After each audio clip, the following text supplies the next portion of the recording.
नमस्कार दोस्तों। आज की वीडियो में मैं एलआईसी में रहते हुए एज ए पीडीओ रहते हुए मेरा जो एक्सपीरियंस था उस पर डिस्कशन करूँगी। मुझे क्या डिफ़िकल्टीज़ आई और कुछ जनरल बातें करेंगे। इसके अलावा कुछ क्वेश्चंस भी लूँगी। चलिए अब वीडियो को शुरू करते हैं। आप लोग लगातार मुझसे पूछ रहे थे कि मैम आपको क्या क्या दिक्कतें आई, क्या ऑब्जेक्शन फेस करने पड़े, आपने पहला एजेंट कैसे बनाया और एजेंट ने पहली पॉलिसी कैसे की। मैंने, जहाँ तक मुझे याद है, मैंने अपना पहला एजेंट जो है ना ऑफिस कैंपस से ही बनाया था। 2 लड़के डिस्कशन कर रहे थे तो मैंने उनसे बात की थी, तो उनमें से एक ने एजेंसी ले ली थी, पर उस लड़के ने पॉलिसी एक भी नहीं की थी, तो वो एजेंट बनाना ना बनाना बेकार ही गया मेरा। मेरे जो पहली पॉलिसी थी वो जिस एजेंट ने की थी वो अपने फ्रेंड सर्कल में की थी।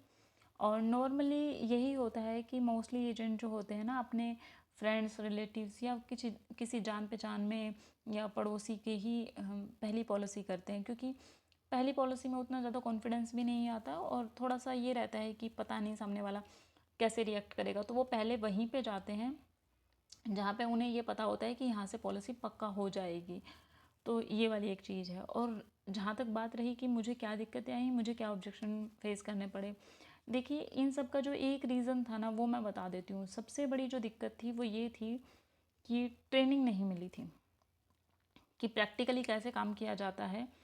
एलआईसी जो है ना, मतलब कहते हुए अच्छा भी नहीं लग रहा पर ये सच्चाई है। एलआईसी जो है वो फील्ड ट्रेनिंग पर ना तो फील्ड ट्रेनिंग देती है डेवलपमेंट ऑफिसर्स को, ना पीडीओ को, और ना ही फील्ड ट्रेनिंग पर बहुत ज़्यादा पैसा खर्च करती है। इनफैक्ट बहुत कम नहीं, वो उस पर फील्ड ट्रेनिंग के नाम पे कोई पैसा खर्च नहीं करती, क्योंकि आपको जो ट्रेनिंग दी जाती है वो सिर्फ जब जो अभी आपकी इन हाउस ट्रेनिंग हुई है बस वही दी जाती है, या इसके अलावा ये जो ब्रांच ट्रेनिंग हो रही है। पर ब्रांच ट्रेनिंग का भी हमको मैक्सिमम फ़ायदा इसलिए नहीं हो पाता है, कहने को तो ये फील्ड ट्रेनिंग ही है पर इसका मैक्सिमम बेनिफिट इसलिए नहीं हो पाता क्योंकि इस ट्रेनिंग में हमें जिनके अंडर रह के काम करना होता है वो है ब्रांच मैनेजर, हमारे गाइड और मेंटर वही होते हैं। एंड अनफॉर्चुनेटली जो बहुत ज़्यादा मोस्टली जो ब्रांच मैनेजर्स हैं ना वो एडमिनिस्ट्रेशन से आए हुए हैं। उन्हें एक डेवलपमेंट ऑफिसर्स को क्या प्रॉब्लम्स फेस करनी पड़ती है और किस तरह से एजेंट रिक्रूट करने चाहिए, उनको इस बात की नॉलेज नहीं है बहुत ज़्यादा। और बहुत कम लोग ऐसे हैं जो एज ए ब्रांच मैनेजर जो है ना जिन्हें फील्ड की नॉलेज है। तो ये जो इस फील्ड ट्रेनिंग का हमें उतना फ़ायदा नहीं मिल पाता। जो कुछ भी हम सीखते हैं या पीडीओ जो कुछ भी सीखते हैं वो खुद से सीखते हैं या तो धक्के खा खा के ब्रांच मतलब जो फील्ड में जाते हैं, मार्केट में जाते हैं, तो उन्हें एक टाइम के बाद उन्हें समझ हो जाती है कि अच्छा ये दिक्कतें हैं और इस तरीके से काम करना है, या फिर अपने साथी डीओ डेवलपमेंट ऑफिसर्स जो है ना उनसे सीखते हैं या फिर यूट्यूब से सीखते हैं। तो ये सबसे बड़ी दिक्कत है कि हमको ट्रेनिंग नहीं मिल रही है। और इसके अलावा क्या होता है कि देखिए एलआईसी को करना तो ऐसा चाहिए कि जैसे हर डिपार्टमेंट में यही होता है कि अगर आप मान लीजिए कहीं भी as a tehsildar, as a patwari, IAS या जज कहीं भी आप बनते हैं तो आपको 6 महीने तक जो जज है या फिर जो तहसीलदार प्रेजेंट में है ना उनके साथ उनके अंडर रह के आपको काम सिखाया जाता है। आप उनकी वर्किंग स्टाइल को देखते हो और फिर आप सीखते जाते हो। पर एलआईसी में ऐसा कुछ नहीं होता।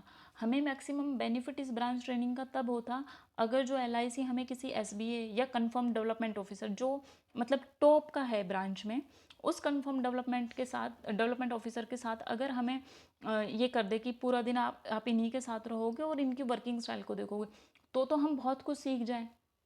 हम उनको देखें कि वो कैसे बात करते हैं, कैसे वो कस्टमर क्लाइंट हैंडल करते हैं, कहाँ से वो एजेंट बनाते हैं, तो हम वो पूरा सीख के फिर तो हम सक्सेसफुल, हम भी कंफर्म डीओ बन जाएं। पर ऐसा होता नहीं है, खुद से ही आपको सब कुछ सीखना पड़ता है और आपको समझ में नहीं आता कि स्टार्टिंग के 3-6 महीने ऐसा लगता है कि पता ही नहीं कहाँ आके फंस गए, कैसे होगा, पहाड़ जैसा लगता है बिल्कुल ये। तो ये सबसे बड़ी दिक्कत होती है, और तो ऐसी कोई दिक्कत नहीं होती। पर जो लोग मेरे इस चैनल से जुड़े हुए हैं तो वो लोग बिल्कुल घबराए नहीं। आप बिल्कुल भी नहीं घबराएं कि कैसे टारगेट होगा, कैसे नहीं होगा। लगातार मेरे पास क्वेश्चंस आ रहे हैं कि इतने किलोमीटर दूर हो गए, रूरल एरिया में दे दिया, मैं अननोन हूँ, कैसे करूँ। आज की इस ये वीडियो आने के बाद एक दूसरी वीडियो भी आएगी और उसमें मैं आपको इस चीज़ का सलूशन भी दूंगी, तो आप लोग बेफिक्र रहिए। चलिए, ये तो हो गई मेरे एक्सपीरियंस की बात।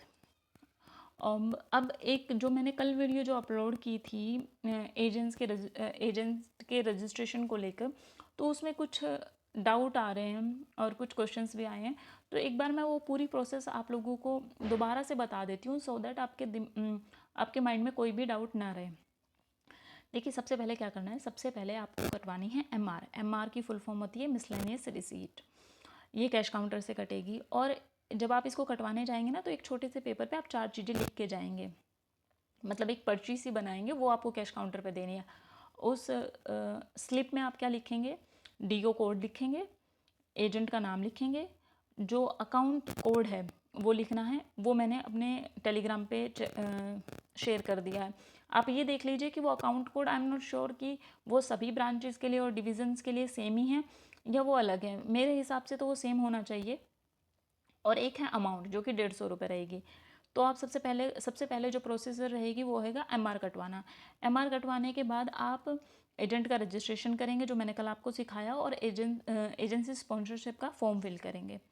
उसके बाद आप क्या करेंगे, उसके बाद डॉक्यूमेंट अपलोड करेंगे। जब ये सारे काम हो जाएंगे आपके, तो आप जाएंगे सेल्स डिपार्टमेंट में, एजेंट का नाम, नंबर और एमआर नंबर, ये तीनों चीज़ें उन्हें देंगे और उनको बोलेंगे कि यूआरएन के लिए डिवीज़न भेज दो। तो वो यूआरएन के लिए डिवीज़न भेज देंगे। 3 से 4 दिन में जैसे वो यूआरएन लग के आ जाएगा आपका, आप पता करना पड़ेगा आपको जाके दोबारा से कि यूआरएन लगा कि नहीं लगा। तो जब यूआरएन लग जाएगा, उसके 24 घंटे के बाद आप एग्ज़ाम की फ़ीस पे कर सकते हैं। एग्ज़ाम की फ़ीस है 500 रुपीज़, जो कि एजेंट को देनी है, ना कि आपको देनी है। और एजेंट को ये चीज़ क्लियर कर देना कि एक बार जो एग्ज़ाम की फ़ीस दे दी और जो एग्ज़ाम डेट ले ली, उसके बाद फिर वो चेंज नहीं हो सकती।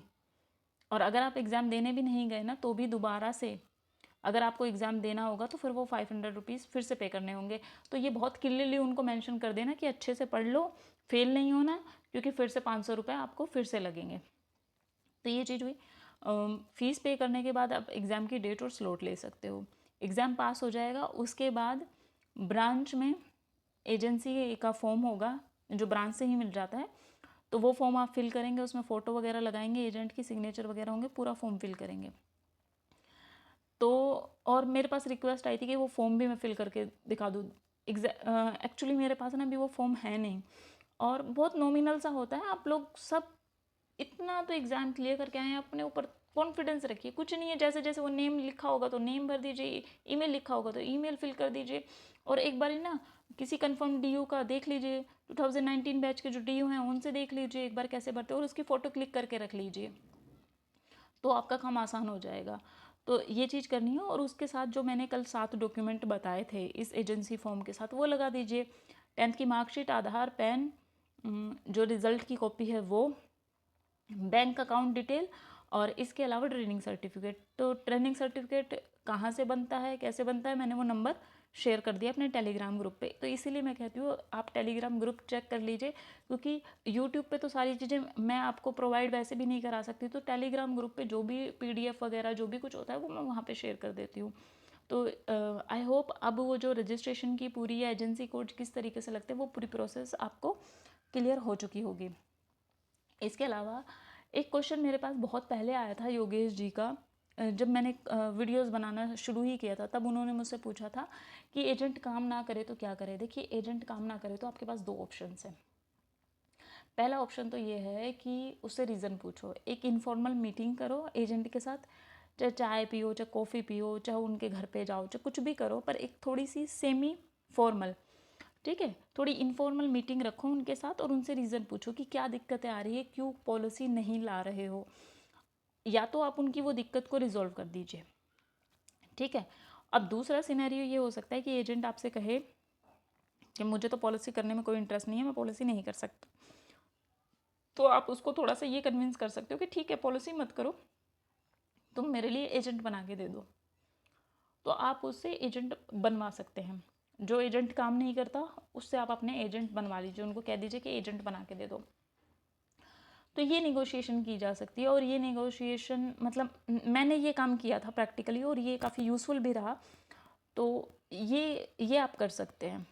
ठीक है, मेरी एक एजेंट थी, तो उससे पॉलिसी नहीं होती थी, तो उसने खुद से कहा कि मैं पॉलिसी नहीं कर सकती, मैं आपकी एजेंट बनवा दूँ। मैं ठीक है, एजेंट बनवा दो, हमें कोई दिक्कत नहीं है। और जो जैसे अब डेटा परचेज़ वगैरह का जो रेशियो रहता है ना, कि आपने 50 खरीदे, 50 नंबर खरीदे, मान लीजिए 2,500 में खरीदे, 3,000 में खरीदे, 5,000 में खरीदे, तो उनमें से सक्सेस रेशियो मुझे लगता है बहुत कम रहता है। मतलब मैंने जो खरीदा था उसमें तो 2 या 3 एजेंट ही बने थे, और मतलब बन गए थे, एग्ज़ाम पास कर लिया था, काम बहुत कम लोगों ने किया था। मतलब उन 3 में से भी 1 या 2 काम कर रहा है, तो फिर वो कोई फ़ायदेमंद नहीं रहता इतना इतना 1,000 रुपया वेस्ट करना। इससे बढ़िया है कि आप अपना डेटा खुद कलेक्ट करें, ठीक है।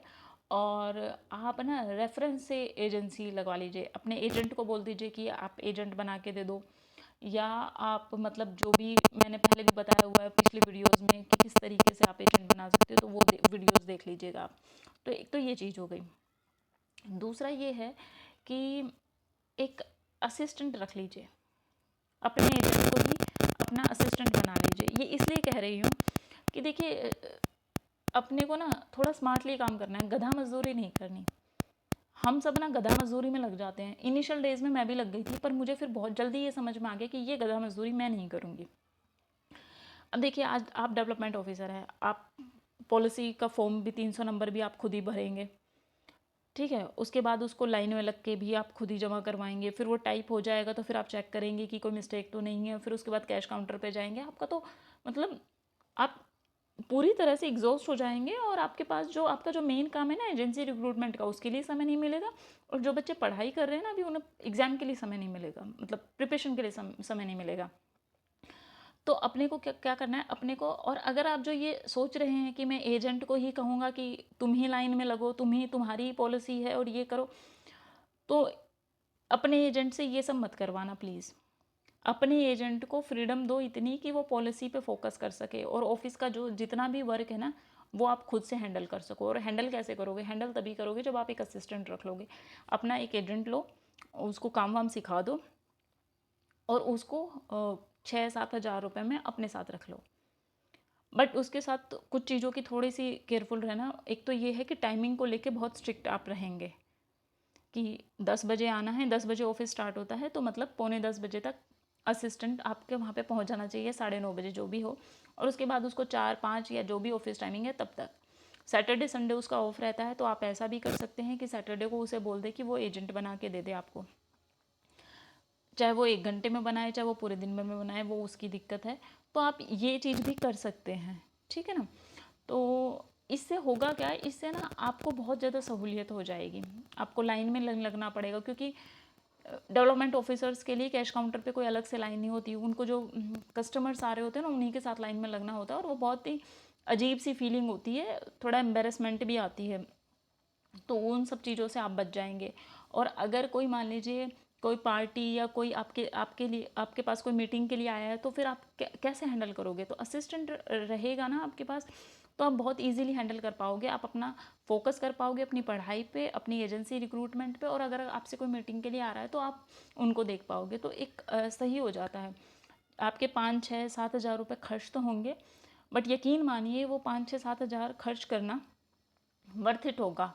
मतलब ऐसा नहीं है कि आपके वो पैसे वेस्ट हो जाएंगे। तो आप एक बार ही ये करके देख लीजिएगा, उसको सारे काम सिखा दीजिए, फिर आपकी कोई सिरदर्दी नहीं रहेगी कि आपको मेडिकल बनवाना है। मेडिकल भी वही बनवाएगा, सारे काम बाहर के और जो ब्रांच के हैं वो सारे काम। कोई फ़ोटोकॉपी करानी है, क्योंकि फ़ोटोकॉपी की मशीन होती नहीं है ब्रांच में, तो फ़ोटोकॉपी कराने बाहर जाना है। ये काम ना बहुत छोटे छोटे लगते हैं देखने में, बट जब आप खुद से ये सारे काम करोगे ना, तो आपको लगेगा, ऐसा लगेगा कि गवर्नमेंट जॉब में आप हो नहीं, आप ना ऑफिस वर्क कर रहे हो, कोई क्लर्क की तरह आप लगे हुए हो। आपको ये वाली फीलिंग आएगी, और ये वाली फीलिंग जैसे ही आती है ना, आप डिमोटिवेट हो जाओगे।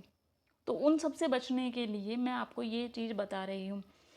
बहुत सारे कन्फर्म डीओ भी हैं जिन्होंने अपना असिस्टेंट नहीं रखा, ठीक है, वो उनकी अपनी समझ या जो भी कुछ है, उनका अपना तरीका है कि उनको वो सही लगता है। पर मुझे ये सही लगता है कि अपना एक असिस्टेंट रख लेना चाहिए, ठीक है। तो एक तो ये चीज़ बताई, और दूसरी इसी से जुड़ी हुई है।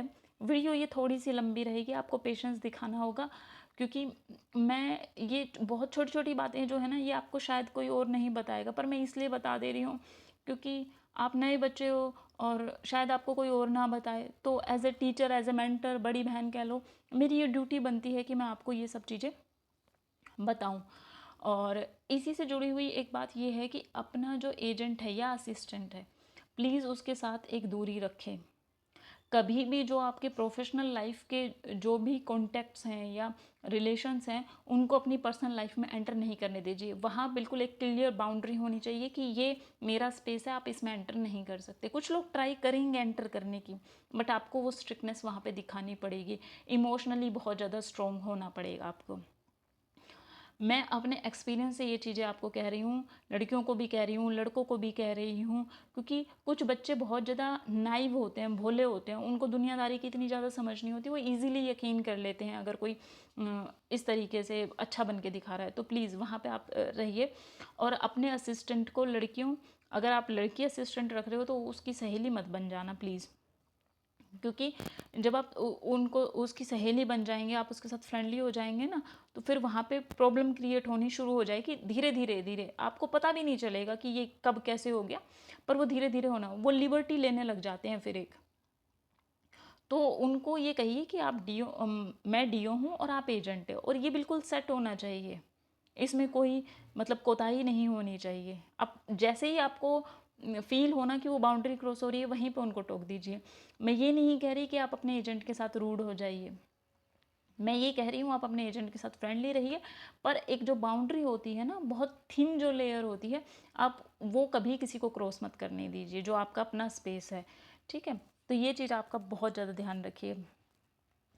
और और एक चीज़ ये है कि हमको ये सिखाया जाता है, नॉर्मली जब आप सुनेंगे कि आपको सिर्फ एजेंट से मतलब एजेंट बनाने हैं, एजेंट बनाने हैं, एक तो ये होता है कि तो हम ये कोशिश करते हैं कि कुछ भी हो जाए, बस ये सामने वाला बंदा बस एजेंट बन जाए, एक बार ये फंस जाए, बस एजेंसी कोड ले ले, फिर मेरी सिरदर्दी ख़त्म। या ये बस पॉलिसी निकाल रहा है, एजेंट भी ये सोचता है किसी तरह सामने वाले से बस मैं पैसे निकाल लूँ प्रीमियम के, उसके बाद तो ये कहाँ जाएगा। जब आप इस तरीके की मानसिकता रखते हैं ना, ठीक है, तो फिर मतलब वो काम ना सही नहीं होता। मतलब मुझे लगता है कि इंटेंशन जो है ना, थोड़ी सी क्लियर होनी चाहिए। अगर आप उन्हें, अपने एजेंट को सपोर्ट करेंगे, उनका फ़ायदा देखेंगे ना, तो बाय डिफ़ॉल्ट आपका फ़ायदा हो जाएगा। जैसे मेरे कुछ एजेंट थे, अब मेरा कंपटीशन है, आज मेरा कंपटीशन है, एजेंट ने मुझे कमिटमेंट किया हुआ है कि आज वो पॉलिसी ला के देगा। मैं सुबह उसके पास फ़ोन कर रही हूँ, मुझे पता चला है कि आज पॉलिसी नहीं आ सकती। पॉलिसी क्यों नहीं आ सकती? फैमिली में कोई बीमार हो गया या कुछ भी रीज़न हो गया।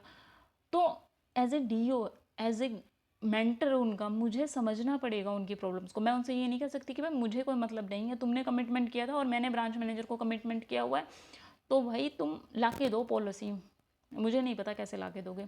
जब आप इस तरीके से करते हो ना, तो शायद पॉलिसी फिर भी आ जाए मे बी, बट एक जो रिस्पेक्ट वाला भाव जो होता है ना, फिर वो ख़त्म हो जाता है, और वो शायद आपके लिए शायद फिर काम उतने अच्छे तरीके से नहीं करेगा। तो अगर आप चाहते हैं कि एजेंट आपके साथ लंबे समय तक बना रहे और काम करे, तो थोड़ा सा उनकी प्रॉब्लम को भी समझिए और उन्हें भी इज्जत दीजिए। वो भी आपकी रिस्पेक्ट करेंगे और आपके लिए श्योरली काम करके ला के देंगे वो। तो ये चीज़ है। और जो नेक्स्ट पॉइंट ये है कि जो लोग काम करना चाहते हैं, आप उन्हीं के साथ काम करें। ज़बरदस्ती किसी को एजेंसी नहीं देनी है। ज़बरदस्ती आप उन्हें एजेंसी दे भी देंगे तो फिर वो एजेंसी कोड लग जाएगा और वो काम नहीं करेंगे। और अगर आपके 30 एजेंट है और उसमें से 15 काम नहीं कर रहे, तो आपका जो इनएक्टिव एजेंट का रेशो है ना, वो बढ़ता जाएगा, जो कि आपके लिए अच्छी बात नहीं है। फिर ब्रांच मैनेजर आपको उस चीज़ के लिए सुनाएंगे, कहेंगे।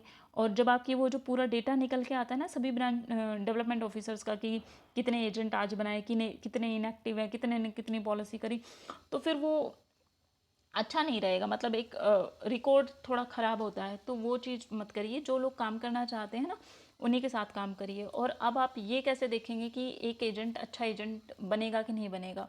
इसका थोड़ा सा ऐसे कोई फिक्स रूल तो है नहीं, बट एक चीज़ आप ये देख सकते हैं कि किसी इंसान में जो पैसा कमाने की जो पैशन है, जो भूख है, वो कितनी ज़्यादा है, और इसके लिए वो पैसा कमाने के लिए कितनी मेहनत करने को तैयार है। नॉर्मली लोग आपको ऐसे मिलेंगे, पैसा तो हर कोई कमाना चाहता है, किसको बुरा लगता है, बट उसके लिए जो मेहनत होती है ना, वो जो उसके लिए सेक्रीफाइस करना पड़ता है, वो करने के लिए कोई तैयार नहीं होता। तो आपको सिर्फ ये देखना है कि जिस इंसान में ये दो क्वालिटीज़ हों, कि पैसा कमाना चाहता है और मेहनत भी करने को तैयार है, वो अच्छा एजेंट बन जाएगा आपका। तो ये चीज़ होती है। और अब ये पैसा कमाने का, किसी में पैसा कमाना हो सकता है, किसी में हो सकता है कि खुद की वैल्यू कराना हो। कई बार जो लोग कमाते नहीं हैं तो घर में वो थोड़ा सा ना इग्नोर्ड फील करते हैं। उनको लगता है कि मेरी भी कुछ वैल्यू हो घर में, मैं कुछ कमा के लाऊं, या मुझे अपनी पहचान बनानी है। तो मतलब आप देख लीजिए कि क्या चीज़ है वो, किस चीज़ की उनकी लाइफ में कमी है, चाहे वो पैसे की हो, चाहे वो सम्मान की हो, चाहे वो पहचान की हो। तो आप उन्हें ये यकीन दिलाइए कि LIC के साथ जुड़ के ये कमी आपकी पूरी हो सकती है। तो ये बात है। तो आप ये जब करेंगे ना तो वो मतलब चांसेस हाई हो जाते हैं कि वो अच्छा एजेंट बनेगा। बाकी कोई गारंटी तो कोई किसी की ले नहीं सकता। तो ये चीज़ है। और ये मैं आपको बता, बाकी सारी चीज़ें तो मैं आपको बता चुकी। अब मुझे नहीं लगता कि कोई ऐसी चीज़ है जो मुझे आपको बतानी है। अच्छा, एक चीज़ ये भी है कि मैं, आप लोगों को लग सकता है शायद मैं छोटी छोटी बातें भी बता रही हूँ, पर छोटी छोटी बातें मैं इसलिए बता रही हूँ क्योंकि मुझे लगता है कि आपको बता देनी चाहिए। बाद में फिर मुझे गिल्ट रहेगा कि मैंने ये बात नहीं बताई आपको। और बस यही सारी बातें थी आज की वीडियो में। और वीडियो काफ़ी लंबी हो चुकी है, तो आपने इतना ज़्यादा पेशेंस दिखाया, आप वीडियो के साथ अभी तक बने हुए हैं, तो थैंक यू दोस्तों। और अगर ये वीडियो आपको यूज़फुल लगी, आपको लगा कि आपने कुछ चीज़ें सीखी जो चीज़ें आपको कोई नहीं बताएगा उस तरीके से, तो प्लीज़ वीडियो को लाइक कीजिए, शेयर कीजिए। जो भी आपकी क्यूरीज या कन्फ्यूज़न या डाउट हो तो वो कमेंट सेक्शन में लिख दीजिए। टेलीग्राम ग्रुप चेक कर ज्वाइन कर लीजिए, क्योंकि उससे क्या होगा, उससे आप जो भी PDF वगैरह है मैं वहीं पे शेयर करती हूँ। ठीक है, तो थैंक यू दोस्तों, and all the very best.